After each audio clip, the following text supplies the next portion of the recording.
Ο σκοπός είναι να μεταδώσουμε, και εδώ πρέπει να προσέξουμε, εμπειρία. Τι σημαίνει εμπειρία?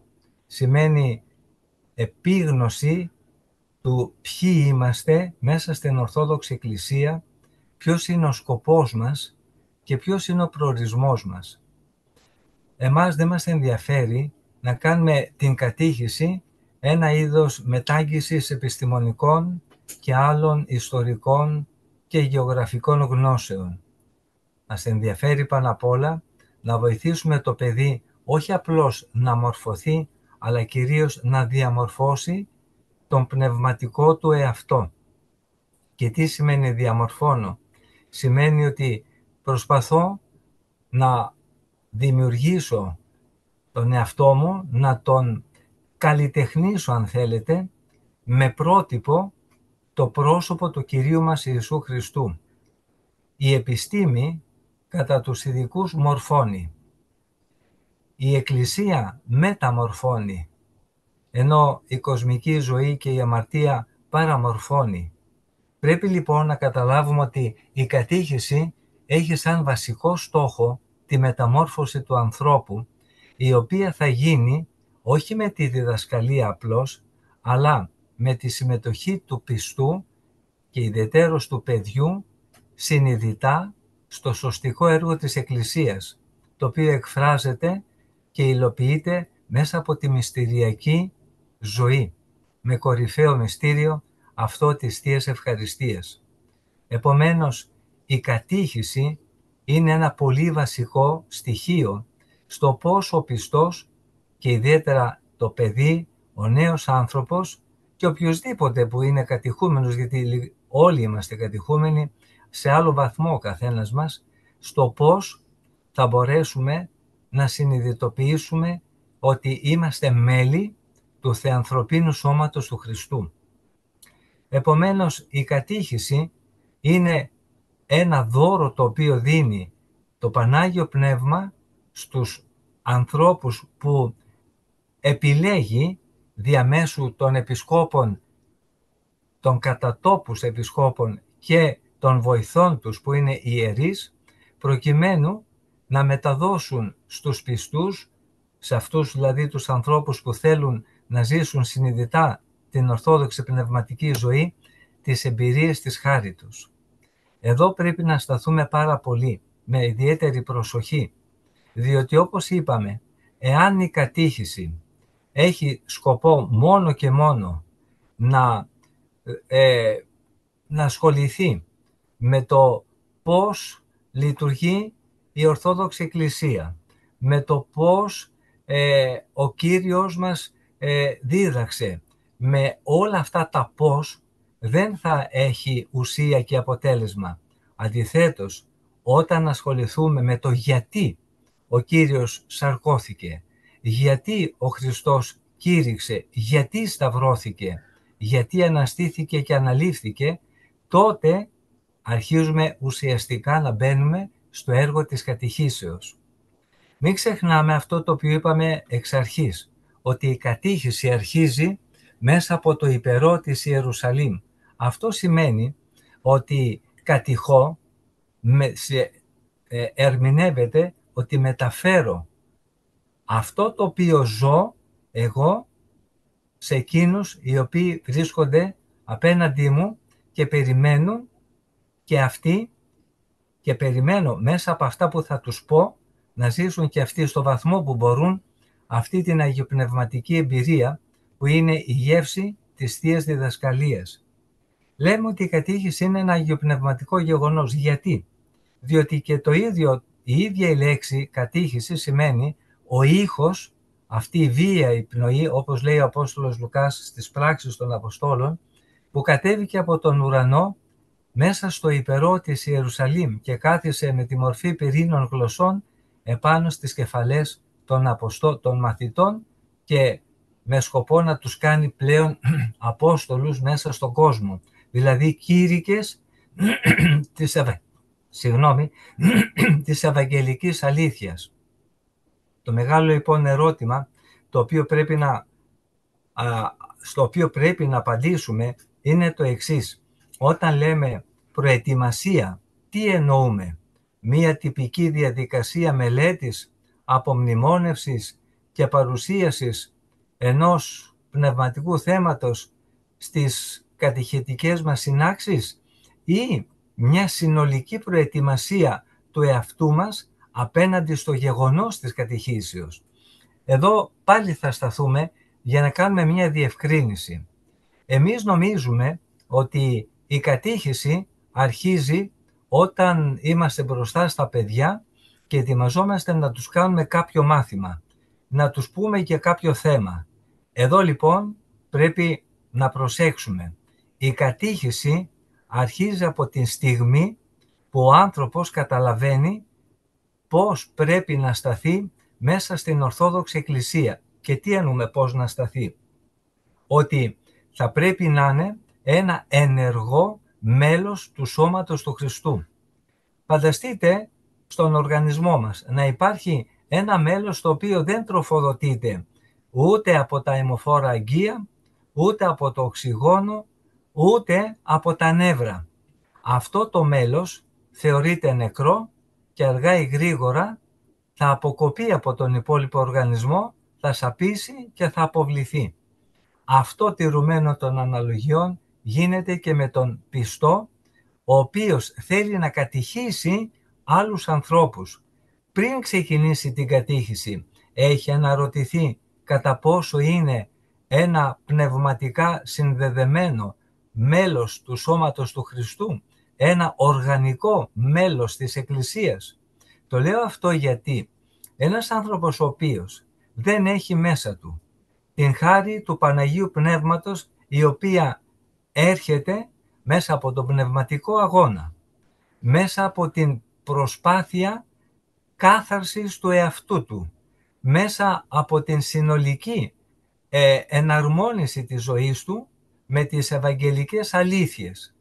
Αν λοιπόν αυτά όλα δεν έχουν προηγηθεί, το μεγάλο ερώτημα είναι τι θα προσφέρει στο ακροατήριό του, τι θα δώσει σαν πνευματικό εφόδιο για ζωή κατά Χριστόν σε ψυχές, κυρίως νεανικές, που περιμένουν από αυτόν τον άνθρωπο όχι απλώς να ακούσουν κάποιες ιστορίες από την Καινή, την Παλαιά Διαθήκη, αλλά πολύ περισσότερο να μορφώσουν μέσα τους την πίστη, διαμορφώνοντας τον εαυτό τους κατά το πρότυπο του Κυρίου μας Ιησού Χριστού.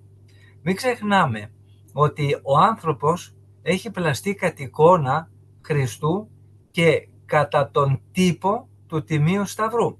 Δηλαδή, στη μεν ψυχοσωματική μας οντότητα είμαστε εικόνες Χριστού στο βαθμό που πνευματικά εναρμονιζόμαστε, όπως είπαμε, με την ευαγγελική διδασκαλία, αλλά ταυτόχρονα είμαστε και πλασμένοι σε τύπο σταυρού, Τιμίου Σταυρού. Αφού αν ανοίξουμε όρθιοι σε έκταση τα χέρια μας, αμέσως σχηματίζουμε τον Τίμιο Σταυρό. Που σημαίνει τι? Ότι για να μπορέσουμε να καταλάβουμε ποιος είναι ο καθένας μας μέσα στην Εκκλησία, θα πρέπει να ζήσουμε στο βαθμό της απόλυτης προσφοράς του εαυτού μας στο Θεό όλα αυτά τα οποία μας δίδαξε ο Χριστός μας και τα οποία μας προσφέρει η Εκκλησία μας. Επομένως καταλαβαίνουμε ότι αυτή η προετοιμασία δεν είναι απλώς το να απομνημονεύσω από βραδείς ή λίγες στιγμές ή λίγα λεπτά πριν κάνω την παρουσίαση του θέματος στα παιδιά. Αυτό δεν είναι προετοιμασία κατηχήσεως. Πνευματική προετοιμασία τι σημαίνει? Σημαίνει να θυμάμαι ότι έχω ενσωματωθεί στο σώμα της Εκκλησίας από την ώρα που βαπτίστηκα και είπα συντάσσομαι με τον Χριστό, ότι μέσα μου οφείλω να έχω αναμένη τη λαμπάδα της πίστεως όπως τότε συνέβη την ημέρα της βαπτίσεώς μου και ότι θα πρέπει να κρατώ πεντακάθαρο ή δυνατόν το ένδυμα το πνευματικό, το οποίο είναι ο ίδιος ο Κύριος, αφού όταν ο άνθρωπος εισέρχεται στην Εκκλησία, στην ουσία ενδύεται τον Κύριό μας Ιησού Χριστό. Επίσης, ένα άλλο στοιχείο βασικό το οποίο θα πρέπει να έχει υπόψη το κατηχητής είναι, εκτός από την πνευματική εγρήγορση, είναι και η λεγόμενη πνευματική αγρυπνία. Πνευματική αγρυπνία τι σημαίνει? Να είμαι διαρκώς συντονισμένος στο θέλημα του Θεού. Όπως ακριβώς ένας δέκτης, ραδιοφωνικός δέκτης, για να μπορέσει να μεταδώσει ήχο, είτε λόγο είτε μουσική, θα πρέπει να συντονιστεί η βελόνα στη συχνότητα του πομπού, έτσι ακριβώς θα πρέπει και ο πιστός, ο οποίος έχει αναλάβει κατόπιν εντολής της Εκκλησίας το έργο της κατηχήσεως, θα πρέπει να σκεφτεί, είναι συντονισμένο στη συχνότητα της πνευματικής αγρυπνίας ή αλλιώς εγρήγορσης? Συλλαμβάνει τα μηνύματα του ουρανού για να τα μεταδώσει και αυτός στα παιδιά? Γιατί στην ουσία μην ξεχνάμε το εξής, ότι όταν κατηχούμε δεν σημαίνει ότι λύνουμε μαθηματικές εξισώσεις ή παρουσιάζουμε επιτεύγματα της δικής μας επιστημονικής εμπειρίας, αλλά στην ουσία δανείζουμε τον εαυτό μας, το λόγο μας, το νου μας, στον ίδιο τον Κύριό μας, τον οποίον προσκαλούμε να μιλήσει μέσω ημών στις καρδιές των πιστών. Αυτά τα οποία λέμε δεν είναι λόγια τα οποία απλά τα λέμε για να περάσει η ώρα ή, όπως είπαμε, για να πλουτίσουμε σε γνώσεις τον κατηχούμενο, αλλά είναι ρήματα ζωής αιωνίου. Όταν λοιπόν λέμε πνευματική αγρυπνία, θα πρέπει να γνωρίζουμε αυτό το οποίο λέει ο προφήτης Δαβίδ στον 102ο ψαλμό, ότι ευλόγει η ψυχή μου τον Κύριον και πάντα τα εντός μου το όνομα του Άγιον αυτού. Αυτό ερμηνεύεται ότι θα πρέπει όλος ο εαυτός μας να είναι κυριολεκτικά δοσμένος στη χάρη και στη δόξα του Χριστού, έτσι ώστε εμείς στην ουσία να είμαστε τα πρόσωπα που αντανακλούν σαν πνευματικά κάτωπτρα τη χάρη του Θεού στις καρδιές των πιστών. Οι Άγιοι μας τι είναι στην ουσία? Είναι αυτοί οι πνευματικοί καθρέπτες, μέσα στους οποίους ο άνθρωπος, αφού καθρεπτιστεί, συνειδητοποιεί το πόσο παραμορφωμένος έχει γίνει εξαιτίας της αμαρτίας. Ο λόγος μας λοιπόν, ο κατηχητικός λόγος, είναι ακριβώς αυτή η προσπάθεια που κάνει η Εκκλησία να δώσει στον πιστό να καταλάβει ότι η ζωή του θα πρέπει κυριολεκτικά να είναι μία ζωή που θα έχει απόλυτη ταύτιση με τη ζωή των Αγίων της Εκκλησίας και πρωτίστως του Πανάγιου Θεού, και δεύτερον, όλος ο εαυτός μας, όλη η ύπαρξή μας θα είναι κυριολεκτικά μία παρουσία, μία μαρτυρία Χριστού μέσα στον κόσμο. Και ένα ακόμη το οποίο πρέπει να υπογραμμίσουμε, που αφορά την πνευματική προετοιμασία στο σύνολό της και όχι στο επιμέρους, που είναι απλά να πάω να μάθω κάτι, να διαβάσω κάτι, να μεταδώσω κάτι. Είναι ότι η προσπάθεια αυτή της προετοιμασίας βασίζεται σε 3 πυλώνες. Ο πρώτος πυλώνας είναι η προσευχή. Ο δεύτερος είναι η προσοχή και ο τρίτος είναι η προσπάθεια. Τι σημαίνουν αυτά εν ολίγης? Προσευχή σημαίνει ότι θα είμαι διαρκώς σε μια συνεχή σχέση αγάπης και κοινωνίας με το Θεό. Αυτό γίνεται όταν ο άνθρωπος διαρκώς επικαλείται μέσα στα βάθη του εαυτού του, στην βαθία καρδία, όπως λέει ο Δαβίδ, το όνομα το Πανάγιο του Κυρίου μας Ιησού Χριστού. Το δεύτερο είναι η προσοχή. Προσοχή σημαίνει αυτή τη χάρη την οποία μου προσφέρει η διαρκής επίκληση του Θείου Ονόματος, την κρατώ με ασφάλεια μέσα μου, χωρίς να αφήνω να διαρρεύσει από οποιοδήποτε σημείο απροσεξίας. Και αυτά τα σημεία προσεξίας ποια είναι? Είναι οι αισθήσεις, η όραση, με το να έχω την ακράτεια των οφθαλμών, η πολυλογία, ή η φλιαρία ή η κατάκριση όσον αφορά τη γλώσσα, η περιέργεια όσον αφορά την ακοή κτλ. Και τέλος, είναι όπως είπαμε και η προσπάθεια. Προσπάθεια σημαίνει ποτέ να μην πιστέψω ότι είμαι πλήρης και γεμάτος από τη χάρη του Θεού. Ούτε πλήρης είμαι, ούτε έχω φτάσει σε επίπεδα του πολύ ενάρετου ανθρώπου. Είμαι ο αγωνιζόμενος πιστός, ο οποίος αναμένω το έλεος του Θεού, προκειμένου δια της χάριτος του Θείου ονόματος να μπορέσω να ζήσω εν μετανία και εν πνευματική ειλικρινία απέναντι σε αυτά τα οποία ο Χριστός μου έχει εμπιστευτεί. Και το τρίτο που έχει σχέση με την γενική προετοιμασία είναι η πνευματική συναίσθηση. Τι σημαίνει η πνευματική συναίσθηση? Όταν είμαστε κατηχητές, έχουμε καταλάβει ότι αυτό το οποίο κάνουμε δεν έχει σχέση με ένα είδος ύλης την οποία πρέπει να μεταδώσουμε στα παιδιά, όπως κάνει παραδείγματος χάρη ο καθηγητής απέναντι στους μαθητές και ο δάσκαλος απέναντι στα παιδιά του δημοτικού σχολείου. Δεν είμαστε, με λίγα λόγια, αυτόκλητοι. Δεν βρεθήκαμε στη θέση του κατηχητού γιατί θέλουμε με αυτόν τον τρόπο να ικανοποιήσουμε μια φιλοδοξία μας ή τέλος πάντων ένα όνειρο από τα παιδικά μας χρόνια που μας άρεσε το πόσο ωραίο είναι να διδάσκει κανένας έχοντας σαν πρότυπο κάποιους δασκάλους μας ή κάποιους καθηγητές μας. Με λίγα λόγια, δεν είμαστε αυτόκλητοι, αλλά είμαστε κυριολεκτικά θεόκλητοι.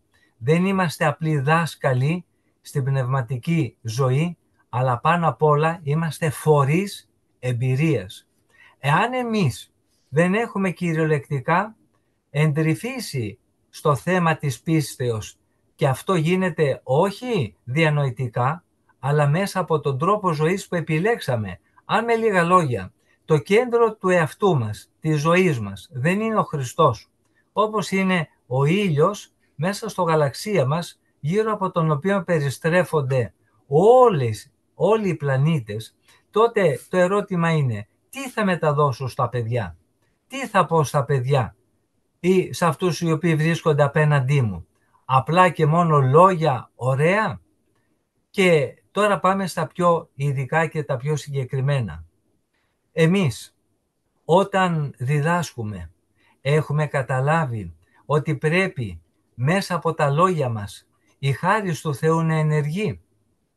Έχουμε καταλάβει ότι προσπαθούμε να μεταγγίσουμε κυριολεκτικά, όχι απλά να δώσουμε στοιχεία, αλλά να μεταγγίσουμε μια ορθόδοξη πνευματική ζωή, η οποία έχει ηλικία πάνω από 2.000 χρόνια από την ώρα που ο Χριστός ήρθε στον κόσμο και θα συνεχίσει να υπάρχει ολοζώντανος μέσα στην εκκλησιαστική κοινότητα δια των Ιερών Μυστηρίων. Όλα αυτά τα οποία λέμε στα παιδιά, σε τι αποβλέπουν? Δεν είναι ο σκοπός αυτά τα παιδιά να τα κάνουμε μέλη της Εκκλησίας? Και πώς θα το διαπιστώσουμε αυτό? Εδώ λοιπόν γίνεται το κριτήριο ή αν θέλετε η αξιολόγηση του έργου μας. Πόσες φορές αναρωτηθήκαμε αν αυτά παραδείγματος χάρη τα παιδιά τα οποία κατηχούμε είναι την Κυριακή μέσα στη Θεία Λειτουργία, εκκλησιάζονται? Αναρωτηθήκαμε αυτά τα παιδιά έχουν πνευματικό, έχουν πνευματική σχέση με τα Ιερά Μυστήρια ή απλώς γνωρίζουν ποια είναι τα μυστήρια? Γνωρίζουν τι σημαίνει εξομολόγηση με το να συμμετέχουν στο μυστήριο της καθάρσεως και στη συνέχεια έχουν συμμετοχή στο ποτήριο της ζωής δια της συμμετοχής τους στο μυστήριο της Θείας Ευχαριστίας? Αυτά τα παιδιά έχουμε αναρωτηθεί εάν προσεύχονται στο σπίτι τους ή νηστεύουν ή μελετούν το Λόγο του Θεού? Έχουμε αναρωτηθεί στο κατά πόσο αυτά τα παιδιά βάζουν σαν πρότυπο της ζωής τους το πρόσωπο του Κυρίου μας Ιησού Χριστού, τα πρόσωπα των Αγίων και κυριολεκτικά εμπνέονται από τη διδασκαλία του Ευαγγελίου. Αν λοιπόν αυτά δεν τα έχουμε στο νου μας και δεν είναι ο στόχος μας, τότε φοβάμαι ότι η κατήχηση έχει φτάσει σε ένα πολύ θλιβερό σημείο.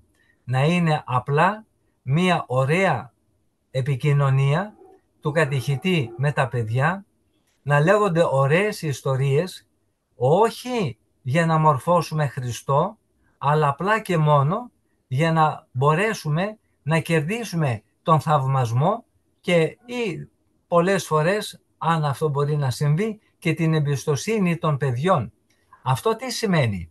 Ότι προσπαθούμε να ικανοποιήσουμε δικές μας φιλοδοξίες ή ανεκπλήρωτες επιθυμίες και όχι να δώσουμε στα παιδιά να καταλάβουν το μυστήριο της πίστεως.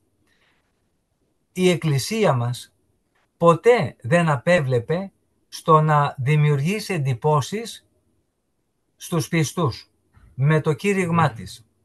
Αυτό το κληρονόμησε από τον ίδιο τον Χριστό, ο οποίος ποτέ δεν υπέκυψε στον πειρασμό ή, αν θέλετε, στην επιθυμία κάποιον να κάνει θαύματα ή να λέει λόγια τα οποία απλά θα προκαλούσαν καλές και ευχάριστες εντυπώσεις.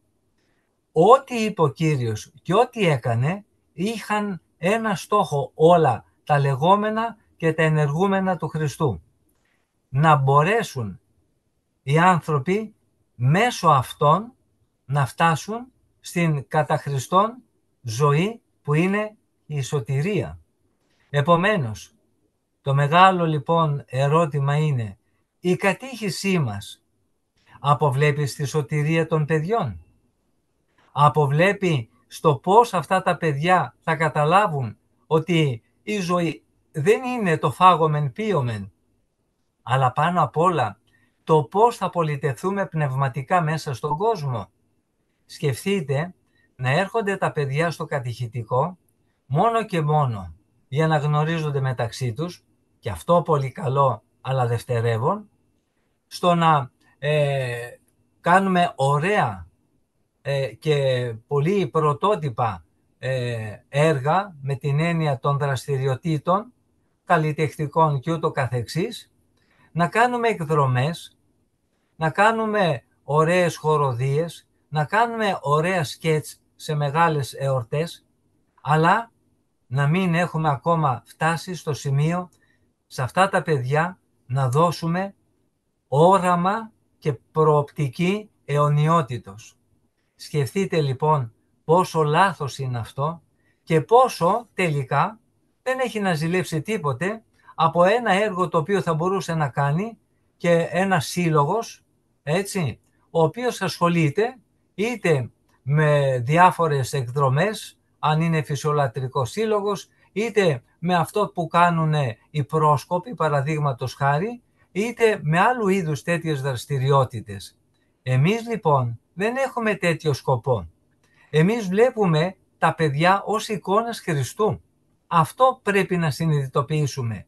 Και αλίμονο εάν μεταδώσουμε σε αυτά τα παιδιά λανθασμένα στοιχεία που αφορούν την πίστη μας. Γιατί εμείς ούτε έχουμε ποτέ ασχοληθεί σε βάθος μετά της πίστεως, ούτε έχουμε εμπειρίες πνευματικής ζωής, ούτε έχουμε οριμάσει στο τι σημαίνει σχέση με τον Χριστό.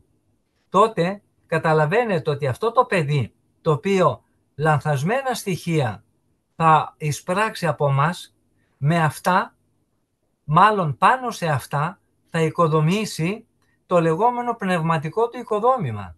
Ξέρετε, πολλές φορές έρχονται παιδιά τα οποία μας λένε στην εξομολόγηση, είχαμε έναν κατηχητή ο οποίος κυριολεκτικά είχε ο λόγος του ευωδία Χριστού και τόσο πολύ μας είχε εμπνεύσει που από αυτόν τον άνθρωπο μάθαμε τι σημαίνει ζωή των ιερών μυστηρίων, ζωή της μετανοίας, ζωή της εξομολόγησης.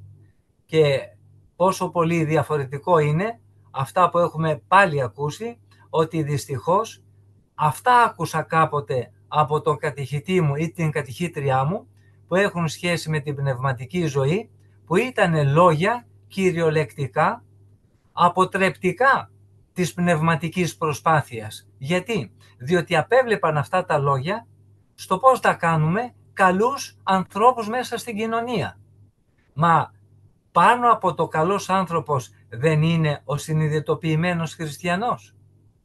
Επίσης, σκεφτείτε πόσο λάθος είναι ο κατηχητής να φτάσει στο σημείο να αναπληρώσει το πνευματικό, τον ιερέα δηλαδή. Και εδώ μπαίνω τώρα σε ένα κεφάλαιο με το οποίο και θα ολοκληρώσουμε αυτές τις σκέψεις που με πολύ υπομονή και ανοχή εσείς αυτή τη στιγμή ακούτε. Προσέξτε, ο κατηχητής είναι συνεργάτης άμεσος του ιερέα, της ενορίας. Ο επίσκοπος, να το πάρουμε από πιο ψηλά, είναι εις τύπων και τόπων Χριστού. Ο ιερέας είναι εις τύπων και τόπων του επισκόπου μας. Και ο κατηχητής είναι άμεσος βοηθός του ιερέα και πιο συγκεκριμένα του ιερέα που έχει αναλάβει τον τομέα της νεότητος. Ένας κατηχητής και μία κατηχητική σύναξη η οποία δεν έχει σκοπό να κάνει αυτά τα κατηχητόπουλα, να τα πούμε, συνειδητούς, όχι συνεργάτες, συνειδητά μέλη της ευχαριστιακής κοινότητας που είναι η ενορία, τότε τι ρόλο έχει? Το λέω αυτό γιατί με πόνο ψυχής έχουμε πολλές φορές διαπιστώσει ότι υπάρχουν κατηχητές και κατηχήτριες οι οποίοι δεν παίρνουν, θα έλεγα, εντολές, να το χαρακτηρίσω, κατευθύνσεις, οδηγίες από τους ιερείς της ενορίας, αλλά από άλλα κέντρα, ορθόδοξα μεν, αλλά όχι της ενορίας, με αποτέλεσμα να γίνεται ένα είδος αλίευσης στελεχών που θα προορίζονται για άλλους εξωενοριακούς σκοπούς, οι οποίοι δεν έχουν όμως τίποτα να προσφέρουν στην ενορία. Η ενορία δεν είναι η θάλασσα από την οποία ο καθένας θα ψαρέψει στελέχη για διάφορες άλλες πνευματικές προσπάθειες. Όχι, η ενορία έχει κατηχητικό έργο για να φτιάξει συνειδητά μέλη της ενορίας, συνειδητά μέλη αυτής της κοινότητας. Η κατήχηση σε αυτό αποβλέπει. Δεν είναι δυνατόν να έρχεται ο κατηχητής σταλμένος από κάποιο άλλο κέντρο πνευματικό, να κάνει το μάθημα και να παίρνει τα παιδιά, να το πω λίγο χύμα, και να τα πηγαίνει κάπου αλλού, όχι όμως στην ενορία. Και εκεί να δραστηριοποιούνται τα παιδιά, να ενσωματώνονται στο εκεί έργο, με αποτέλεσμα να φτωχαίνει κυριολεκτικά η ενορία από μέλη νέους και αργότερα στελέχη και συνεργάτες, και μετά να νομίζουμε ότι αυτό το έργο είναι έργο πίστεως, έργο εκκλησίας. Όχι, είναι λάθος αυτό. Ο κατηχητής οφείλει να κάνει έργο καθαρά ενοριακό. Και ενοριακό τι σημαίνει? Αυτά τα πλάσματα τα οποία το εμπιστεύτηκε ο ιερέας νεότητος να τα κατηχήσει, ώστε αυτά να γίνουν τα παιδιά τα οποία θα βοηθούν στο ιερό βήμα τον ιερέα την ώρα της Θείας Λατρείας, να επανδρώσουν το αναλόγιο την ώρα που τελούνται ιερές ακολουθίες, να γίνουν τα μέλη τα συνειδητά με τα οποία η ενορία θα εργαστεί προς δόξαν Θεού και ιεραποστολικά. Επομένως, καταλαβαίνουμε πόσο λάθος είναι να γίνεται αυτή η στράτευση, η στρατολόγηση, συγγνώμη για την έκφραση, αλλά δυστυχώς αυτό έχουμε δει πολλές φορές, παιδιών τα οποία φεύγουν από τις ενορίες, πηγαίνουν κάπου αλλού. Καταλαβαίνετε τι εννοώ? Δεν κακοχαρακτηρίζω το που πηγαίνουν, αλλά πονώ γιατί οι ενορίες φτωχαίνουν. Αυτό μην το ξεχνάμε. Δεν είναι η κατήχηση ένα είδος, μία προσπάθεια το να μαζέψουμε την αφρόκρεμα της ενορίας, να την πάρουμε από την ενορία τα πιο ευλογημένα, τα πιο ικανά, τα πιο πρόθυμα μελλοντικά στελέχη και μέλη και να αφήσουμε την ενορία να ζει με τους ηλικιωμένους και με τους ανθρώπους οι οποίοι δυστυχώς γεμίζουν την εκκλησία μας αλλά δεν έχουν καμία διάθεση για πνευματική ζωή. Επομένως, μεγάλη προσοχή. Δεν θα πρέπει να ξεχνάμε ότι εμείς ως κατηχητές, είτε είμαστε ιερείς, είτε είμαστε λαϊκά στελέχη της Εκκλησίας, είμαστε εργάτες μέσα στο ενοριακό έργο. Ενοριακό έργο τι σημαίνει? Ευχαριστιακή κοινότητα. Σημαίνει ότι ο ναός της ενορίας είναι το κέντρο της πνευματικής μας ζωής.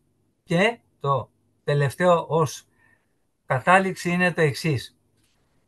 Όπως ο κληρικός θα κριθεί την ώρα της κρίσεως με βάση το πόσο κράτησε την παρακαταθήκη που του έδωσε η Εκκλησία μέσω του Επισκόπου του, καθαρή, και την πολλαπλασίασε, δηλαδή πώς μέσα από το ποιμαντικό του έργο εργάστηκε προς δόξαν Θεού και σωτηρία ψυχών και όχι για την προβολή του εαυτού του, ούτε για την αποθέωση του εγώ του, έτσι ακριβώς θα κριθεί και ο πιστός, οι πιστοί που ανέλαβαν οικειοθελώς το έργο της κατηχήσεως.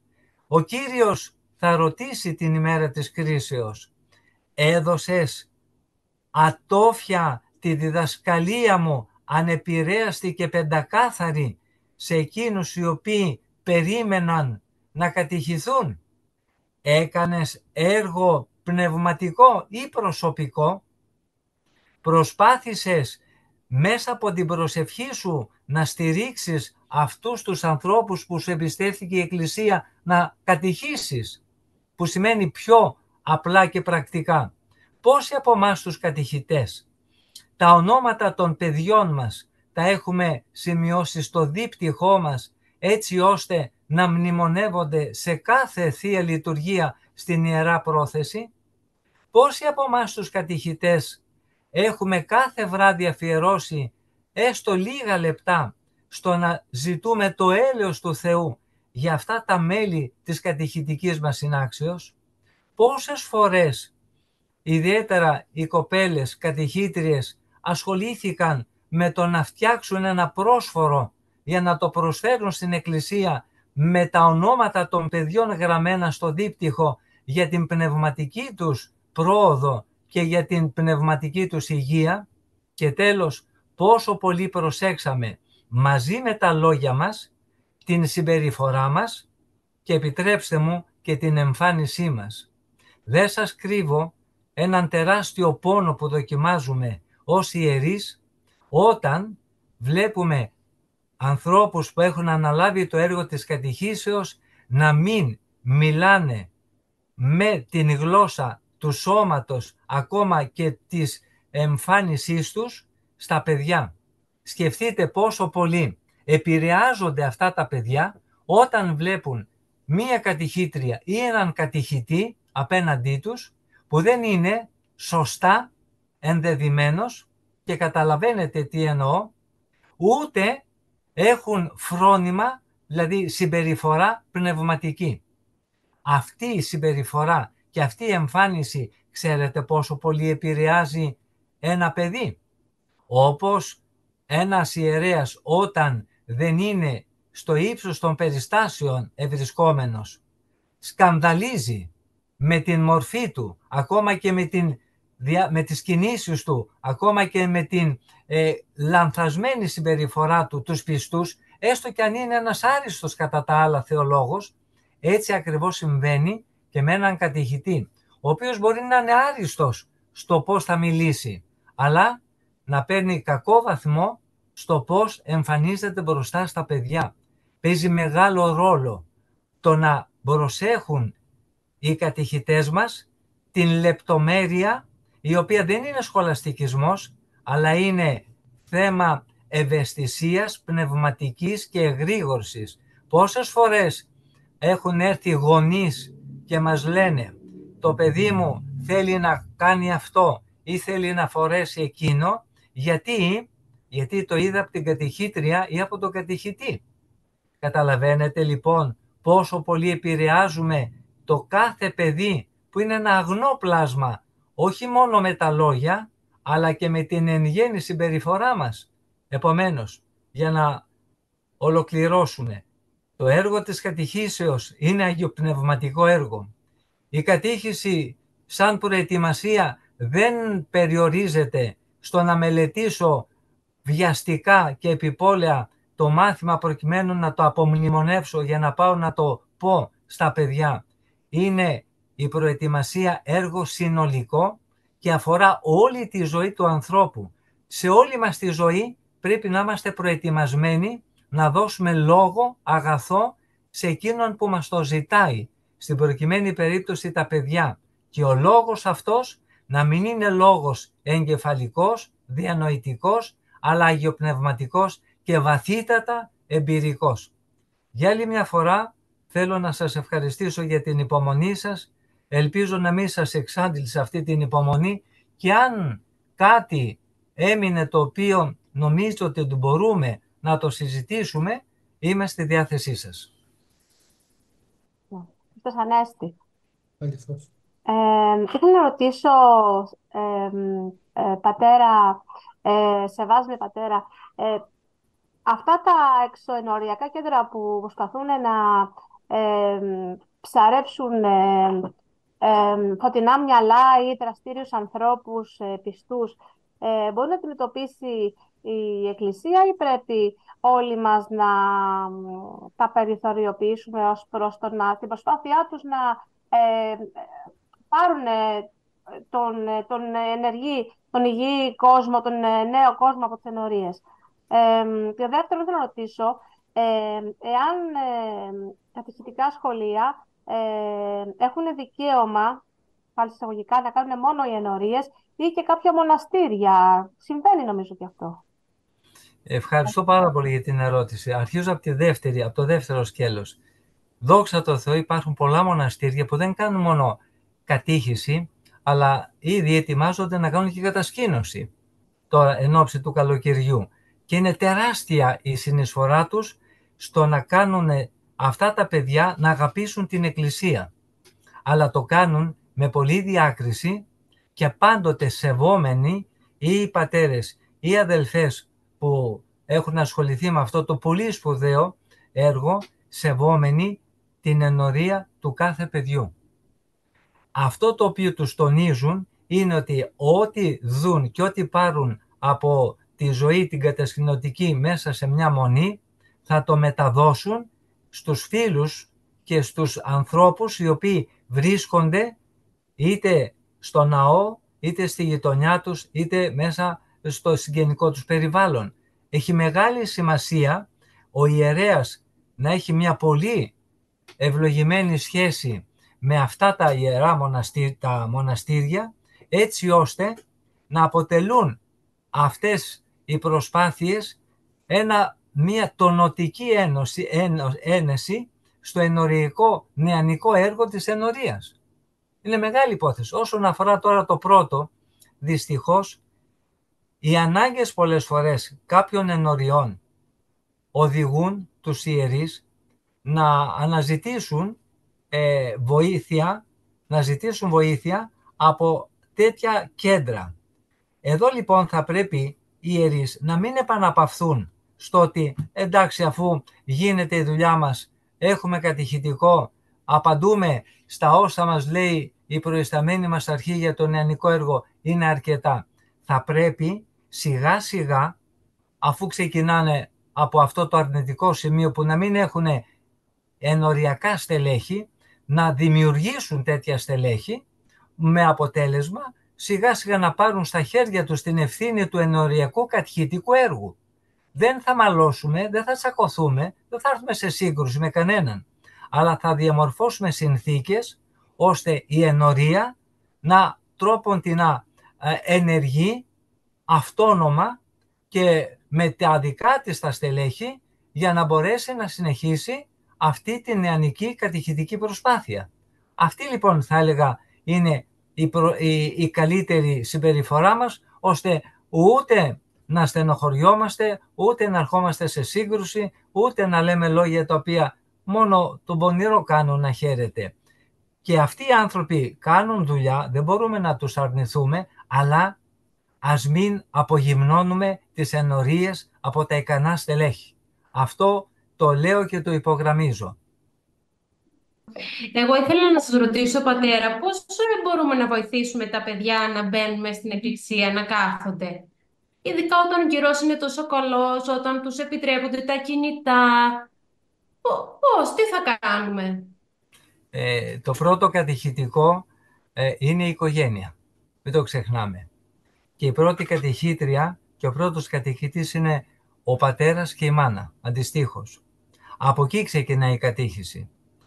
Μέσα λοιπόν στο σπίτι θα πρέπει η προετοιμασία, παραδείγματος χάρη, για την Θεία Λειτουργία της Κυριακής να μην αρχίζει το Σάββατο το βράδυ, έτσι, αλλά να αρχίζει πολύ νωρίτερα, με το να δώσουμε στα παιδιά να καταλάβουν στο βαθμό που μπορούν τι είναι η συνάντηση του πιστού με τον Χριστό μέσα στο ναό, μέσα στη Θεία Λειτουργία. Θυμάμαι πόσο πολύ είχε εντυπωσιάσει ένα παιδί που ήρθε και μας το έλεγε όταν οι γονείς του έλεγαν ότι πάμε στην εκκλησία όχι απλά γιατί είναι Κυριακή ή για να λειτουργηθούμε, αλλά για να συναντήσουμε τον Χριστό. Αυτή την έκφραση το παιδί την ερμήνευε κατά κυριολεξία. Ότι πάμε να συναντήσουμε τον Χριστό, γιατί τα παιδιά είναι αγνά, έτσι, και δουλεύουν πιο πολύ με την καρδιά παρά με το μυαλό. Αυτή λοιπόν η συνάντηση έπρεπε κατάλληλα να προετοιμαστεί. Και έτσι αυτό το παιδί ένιωθε ότι θα πρέπει και να προσέξει και να είναι καλά ντυμένο και να σηκωθεί από το κρεβάτι το πρωί χωρίς πολλές έτσι φασαρίες και μουρμούρα και διάφορα άλλα που κάνουν τα μικρά παιδιά, και φυσικά πάντοτε μέσα στο σπίτι αυτό βασίλευε αυτή η ευλογημένη ζωή της πίστεως. Πώς? Μέσα από την προσευχή των γονέων, μέσα από το παράδειγμα των γονέων, μέσα από την οικογενειακή πνευματική ζωή, η οποία άρχιζε και εκδηλωνόταν και το πρωί με την προσευχή και με το φαγητό όταν κάναμε την προσευχή και με το να πούμε σήμερα ποιος Άγιος γιορτάζει, τι είναι την Κυριακή που θα πάμε στην εκκλησία, πώς θα ετοιμαστούμε να κοινωνήσουμε. Και ξέρετε, αν αυτά τα περάσουμε στα παιδιά, ήδη η χάρις του Θεού ενεργεί μέσα τους. Μην νομίσουμε ότι μόνο κίνητρα μπορούμε να δώσουμε στα παιδιά του τύπου πάμε στην εκκλησία γιατί μετά θα σου πάρω αυτό ή θα σου πάρω εκείνο. Καλό είναι και αυτό, αλλά είναι λίγο φτηνό. Δεν θα περάσει, δεν θα έχει διάρκεια μεγάλη. Όταν όμως έτσι με πολλή προσευχή και με τον λόγο μας τον απλό και κατανοητό, αλλά τον γεμάτο χάρη και ευλογία μιλάμε στα παιδιά, να ξέρετε ότι η χάρις του Θεού έρχεται κυριολεκτικά μέσα στις ψυχές αυτών των παιδιών και τα αδύνατα παρανθρώπιστα κάνει δυνατά. Μην ξεχνάτε ότι και εσείς και εγώ και όλοι μας δεν βγήκαμε από οικογένειες που ήταν ας πούμε υπερό της Πεντηκοστής, αλλά από απλές οικογένειες, με εργαζόμενους γονείς, με μια οικονομική κατάσταση μέτρια, αλλά με τη χάρη του Θεού ζήσαμε κάποια γεγονότα μέσα στο σπίτι μας και τα εμπλουτίσαμε σε πολύ μεγάλο βαθμό με εμπειρίες εκκλησιαστικές μέσα στο ναό. Σκεφτείτε τώρα να πάτε με το παιδί σας στο ναό και να του κάνετε μια ξενάγηση, εσείς σαν μητέρα. Έλα εδώ να σου δείξω αυτή την εικόνα, είναι ο Άγιος αυτός που έχει αυτή τη ζωή, αυτό το σημείο είναι αυτό. Μην τα περιμένουμε με λίγα λόγια όλα αυτά να τα κάνει το σχολείο, η δασκάλα ή η θεολόγος στο γυμνάσιο και το λύκειο. Ας τα ξεχάσουμε αυτά τα σχήματα, εμείς θα τα κάνουμε. Και χαίρομαι που έρχονται γονείς και στο ναό μας και παίρνουν από το χέρι το παιδί και τους δείχνουν αυτό τι είναι, πώς λειτουργεί, γιατί υπάρχει εκεί, τι είναι ο ιερέας, πήγε να του φιλήσει στο χέρι, γιατί του φυλά στο χέρι του ιερέα. Κάποτε ρώτησε το παιδάκι, μα γιατί φυλάμε το χέρι του παππούλη? Και του είπε η μαμά του, γιατί αυτό το χέρι ακουμπά το σώμα του Χριστούλη και είναι ιερό όταν λειτουργεί, έτσι. Και όταν είναι και μεγαλύτερα παιδιά, τι ωραιότερο σε συνεργασία με τον ιερέα της νεότητος να αναλάβουν σε περιοδικές στιγμές την καθαριότητα του ναού. Όχι γιατί δεν έχει το προσωπικό το ναό, ο ναός, αλλά τι ωραίο είναι να πούν, ας πούμε, εν ώψη Μεγάλης Εβδομάδος, αφού τα παιδιά τελειώσαν τα σχολεία. Ελάτε λοιπόν τη Μεγάλη Δευτέρα το πρωί, όσα παιδιά μπορούμε, να ετοιμάσουμε το ναό μας, να σκουπίσουμε, να βάλουμε σε τάξη τα καθίσματα, να ετοιμάσουμε με τις πένθυμες κορδέλες και τα λοιπά το ναό μας, αν ακόμα δεν έχει ετοιμαστεί. Και αργότερα, όταν έρχεται η πανήγυρις του ναού, ελάτε να ετοιμάσουμε αυτό και αυτό και αυτό. Ή σε συνεννόηση με τον ιερέα νεότητος, να κάνουμε μετά τη λειτουργία μία συνάντηση, γονείς, παιδιά, να πάρουμε το πρωινό μας, να μιλήσουμε, να γνωριστούμε, να πάμε μία εκδρομή, να πάμε μία επίσκεψη σε ένα μέρος ιστορικό της Αθήνας ή σε κάποιο μοναστήρι. Όλα αυτά δένουν τον νέο άνθρωπο και κατά προέκταση την οικογένεια με τον κορμό που λέγεται ενορία. Και έτσι ζει μια σχέση με την ενορία, όχι καθαρά θρησκευτική, αλλά βαθύτατα εκκλησιαστική. Θρησκευτική τι σημαίνει? Πάω στην εκκλησία για να εκπληρώσω ένα θρησκευτικό καθήκον. Αυτό είναι εντελώς απαράδεκτο. Εμείς τι θέλουμε? Πάω στην εκκλησία γιατί είναι το σπίτι μου. Γιατί εκεί θα συναντήσω την οικογένειά μου, τους εν Χριστώ αδελφούς μου και όλοι μαζί εν ενή στόματι και μια καρδία θα δοξάσουμε δια του Ιερού Μυστηρίου της Θείας Ευχαριστίας τον Χριστό που φανερώνεται εν σαρκή και προσφέρεται ως Θεία Ευχαριστία στα παιδιά και στους μεγάλους. Τι ωραίο τώρα από αυτό, έτσι να ζούμε την ενοριακή ζωή και κατά προέκταση την κατηχητική σχέση με το έργο της Εκκλησίας. Ευχαριστούμε πολύ την ευχή σας. Πατέρα, να κάνω μια ερώτηση. Σε περίπτωση που έχουμε ένα παιδί το οποίο δεν έχει σχέση με την Εκκλησία, ούτε η οικογένειά του, ο περίγυρός του, ξαφνικά με κάποιους φίλους πλησιάζει κοντά. Πώς αυτό ξαφνικά θα το εντάξουμε, πώς θα το βοηθήσουμε? Γιατί είναι ένα άλλο θέμα, έτσι δεν είναι? Δεν είναι ότι υπάρχει... Εκεί θα προσπαθήσουμε να έχουμε ήδη ενημερώσει τον ιερέα πνευματικό. Και όταν με το καλό θελήσει αυτό το παιδί, έτσι έστω και από περιέργεια να πάει στην εκκλησία, επαφίεται τώρα στη διάκριση του ιερέα πνευματικού. Όχι να το βάλει απέναντί του για να του κάνει διδασκαλία ή να το εξομολογήσει ή χίλια δυο, αλλά να το γνωρίσει, να δημιουργήσει μια γέφυρα αγάπης, με απλά λόγια.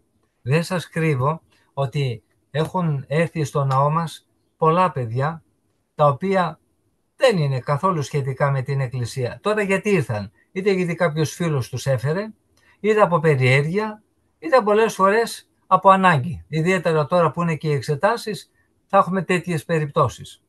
Έρχονται. Ξέρετε πόσο μεγάλη σημασία έχει ένα χαμόγελο του ιερέα, έτσι μία χειραψία, μία ευχή από καρδιάς και μία παράκληση. Όποτε ξαναπερνάς απ' έξω θα χαρώ πολύ έτσι να σε ξαναδώ. Τίποτα άλλο. Δεν χρειάζεται να τον πιάσουμε αυτόν τον άνθρωπο και να αρχίσουμε να του λέμε. Το πρώτο που κάνουμε είναι να δημιουργήσουμε μία γέφυρα επικοινωνίας. Να του κεντρήσουμε το ενδιαφέρον. Να του δώσουμε να καταλάβει ότι είμαστε συνοδοιπόροι της ζωής.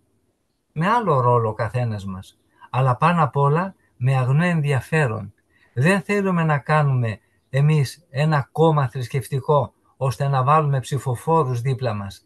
Θέλουμε να κάνουμε ανθρώπους που να μοιραστούμε τη χαρά της πίστεως, τη χαρά που μας έδωσε ο Χριστός, όπως αύριο θα ακούσουμε, που είπε στις μυροφόρες το χαίρετε. Λοιπόν, ιδιαίτερα, αγαπητέ Ιωάννη, όταν έρχονται παιδιά τα οποία δυστυχώς έχουν κάνει κάποιες λάθος επιλογές, αν και μικρά σε ηλικία, νέοι σε ηλικία, που αφορούν ακόμα και τον, θα έλεγα, σεξουαλικό τους προσανατολισμό. Και μάλιστα θυμάμαι ένα από αυτά που ήρθε έτσι φοβισμένο στο ναό και κάθισε και λέει, «Πάτερ, μπορώ, λέει, να σας ρωτήσω κάτι?» Λέω, «Τι θέλετε?» Και με ρώτησε κάτι, έτσι, δεν το λέω για να αυτοπροβληθώ, αλλά έτσι για να πάρουμε μια ιδέα.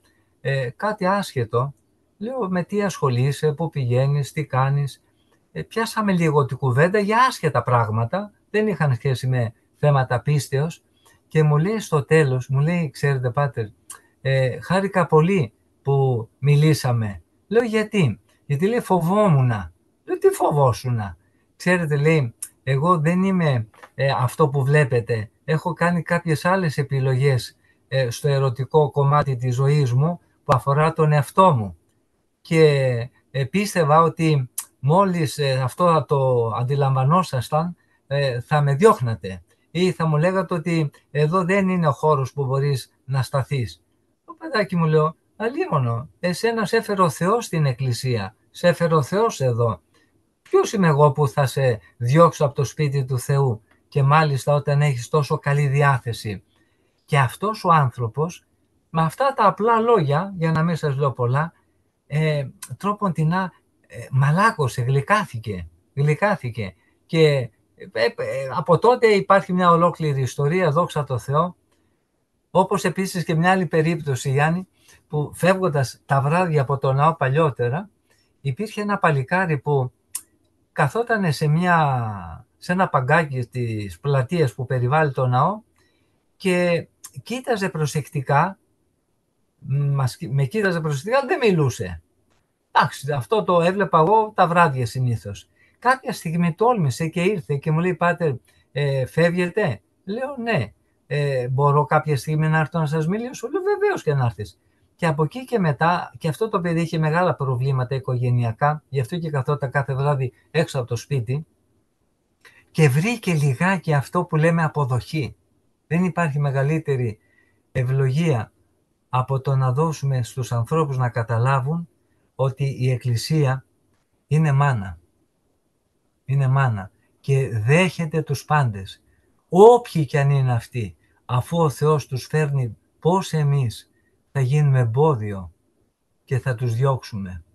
Επομένως, αν κάνουμε έτσι απλά, όμορφα, με πολλή ταπείνωση και με πολλή προσευχή και συναίσθηση του πόσο κι εμείς αμαρτωλοί είμαστε και μας ανέχεται ο Θεός, τότε νομίζω ότι ο Θεός πολύ θα ευλογήσει την προσπάθεια.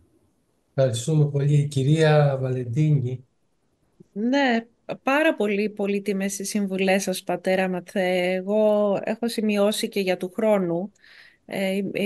Κάνω το κατηχητικό εδώ στην Ιερά Πέτρα στην Κρήτη και πάρα πολλά από αυτά που είπατε μερικές φορές τα ξεχνάμε, ενώ θα πρέπει να τα βάζουμε στην πρώτη γραμμή. Αν έχετε την καλοσύνη να μας δώσετε κάποια στοιχεία επικοινωνίας σας, έτσι, αν έχουμε κάποιες απορίες, δεν ξέρω αν ο κύριος Βιδάλης ή εσείς μπορείτε να μοιραστείτε. Αυτό ήταν η μία ερώτηση. Η άλλη ερώτηση, μιλήσατε για εμφάνιση. Το θέμα της εμφάνισης τον τελευταίο καιρό, επειδή πάμε σε πολλά μοναστήρια εδώ κοντά, βλέπεις αυξανόμενο αριθμό γυναικών και μεγάλων υπερήλικων γυναικών, θα έλεγα, που έρχονται και στα μοναστήρια ντυμένες με παντελόνια. Επομένως, η ερώτησή μου είναι, ειδικά σε αυτό το κομμάτι, επειδή παίζουμε κιόλας ένα τεταρτάκι, στο τέλος θα παίξουμε έξω με μπάλα, τι προτείνετε για γυναίκες κατηχήτριες, τι να φοράνε την ώρα της κατήχησης, τα παντελόνια είναι αποδεκτά ή θα λέγατε όχι? Εγώ θα σας το πω πολύ απλά, εγώ δεν συμφωνώ με τα παντελόνια και αυτά. Προσέξτε, αν τελειώσει η κατήχηση και θέλουμε να ασχοληθούμε τώρα με αθλητικές δραστηριότητες, τι πιο απλό και φυσιολογικό, όπως κάναμε και στο σχολείο, να φορέσουμε τη φόρμα μας. Εκεί σημαίνει ότι το κάνουμε για ένα σκοπό. Και είναι πολύ ωραίο αυτό. Φυσικά και δεν θα πάμε να παίξουμε παιχνίδια που έχουν σχέση με αθλητικές δραστηριότητες, με ψιλοτάκουνα τα παπούτσια ή με παλτό. Θα φορέσουμε την κατάλληλη στολή μας, τα κατάλληλα ρούχα μας. Αλλά πόσο άσχημο είναι να βλέπει τώρα το κατηχητόπουλο, έτσι, και ειδικά το κορίτσι, την κατηχήτριά του, να είναι με μία εμφάνιση που δεν συνάδει με αυτό το οποίο είναι και κάνει. Έτσι, από πού να αρχίσουμε? Ας μην συγκεκριμενοποιήσουμε, είναι κατανοητό. Επομένως, θέλει πολύ προσοχή, πάρα πολύ προσοχή. Εδώ το λέω έτσι με τα γνώσεως, λόγω γνώσεως. Ξέρετε πόσο πολύ οι πιστοί σχηματίζουν μια ιδέα, και εσείς και εγώ το κάνουμε αυτό. Δυστυχώς είμαστε άνθρωποι.